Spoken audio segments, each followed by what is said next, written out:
Hello बच्चों, आज यहाँ पे हम लोग बात करेंगे रिस्पेक्टिव क्वेश्चन के बारे में। रिस्पेक्टिव क्वेश्चन को शॉर्ट में हम लोग आरक्यू कहते हैं या इसी को हम लोग रिस्पेक्टिव रेशियो भी कहते हैं। बात आपको ध्यान रखना है, क्लियर है।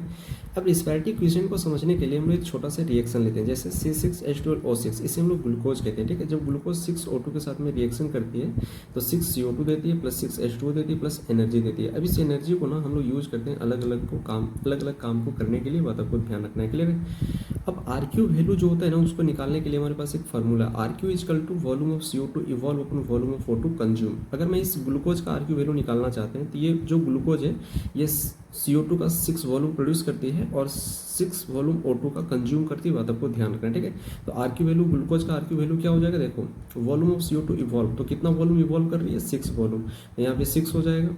और कितना वॉल्यूम ऑफ O2 कंज्यूम, कितना O2 कंज्यूम कर रही है, O2 का 6 वॉल्यूम कंज्यूम कर रही है। क्योंकि मॉलिक्यूल के आगे जो लिखा होता है, जैसे CO2 मॉलिक्यूल के आगे जो लिखा है वो वॉल्यूम को बताता है या मोल को बताता है या स्टोइकोमेट्रिक कोएफिशिएंट को बताता है। ये बात आपको ध्यान रखना, ठीक है। तो वॉल्यूम ऑफ O2 कंज्यूम, तो ये O2 है तो O2 के आगे क्या लिखा है, 6 लिखा है, यानी कि ये 6 वॉल्यूम जो है O2 का कंज्यूम करते हैं, ठीक है। तो नीचे कितना हो जाएगा, 6 बाय 6 अगर हम कैंसिल करेंगे तो 1 आएगा, यानी कि ग्लूकोज का जो आर क्यू वैल्यू होता है वो कितना होता है, 1 होता है। ये बात आपको ध्यान रखना है, ठीक है। अब एनसीईआरटी में कुछ आर क्यू वैल्यू दिया गया है, इसे हमें एज इट इज याद करना होगा। ये बात आपको ध्यान रखना है, ठीक है। जैसे R Q value for carbohydrate, अगर हम कार्बोहाइड्रेट के बारे में बात करते हैं तो कार्बोहाइड्रेट का आर क्यू वैल्यू 1 होता है और इसे हम फॉर्मूले से भी निकाल सकते हैं, ठीक है। प्रोटीन का आर क्यू वैल्यू कितना होता है, 0.9 होता है। फैट का आर क्यू वैल्यू 0.7 होता है। बात आपको ध्यान रखना है, क्लियर है।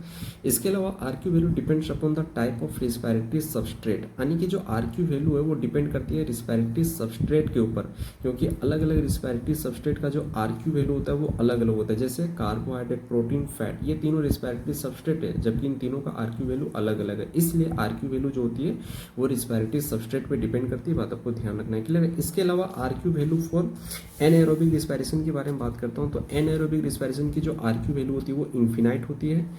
आर क्यू वैल्यू अगर मैं सक्लेंट के बारे में बात करता हूँ, सक्लेंट को हम लोग अपुंसिया कहते हैं, ठीक है। तो सक्लेंट की जो आर क्यू वैल्यू होती है वो 0 होती है और ऑर्गेनिक एसिड की जो आर क्यू वैल्यू होती है वो मोर देन 1 होती है, यानी कि 1 से ज़्यादा होता है। ये बात आपको ध्यान रखना है, क्लियर है। अब ये आर क्यू का टॉपिक जो है ना, ये रिस्पेक्टिव क्वेश्चन की जो टॉपिक है वो बहुत ही छोटा टॉपिक है, बट नीट एग्जाम के पॉइंट ऑफ व्यू से ये बहुत ही इंपॉर्टेंट टॉपिक, क्योंकि इस टॉपिक से नीट में 2 सवाल पूछा गया, एक 2019 में पूछा गया था और एक 2026 में पूछा गया था। ये बात आपको ध्यान रखना है, क्लियर है। तो यहाँ पर आपका रिस्पिरेशन प्लांट वाला जो चैप्टर है वो खत्म होता है। अब हम लोग नेक्स्ट लेक्चर में नेक्स्ट चैप्टर को स्टार्ट करेंगे। अगर ये वीडियो आपको अच्छा लगता है दोस्त तो लाइक करना, बहुत अच्छा लगता है तो कमेंट करना। फिर मिलते हैं नेक्स्ट वीडियो में, तब तक के लिए बाय बच्चों।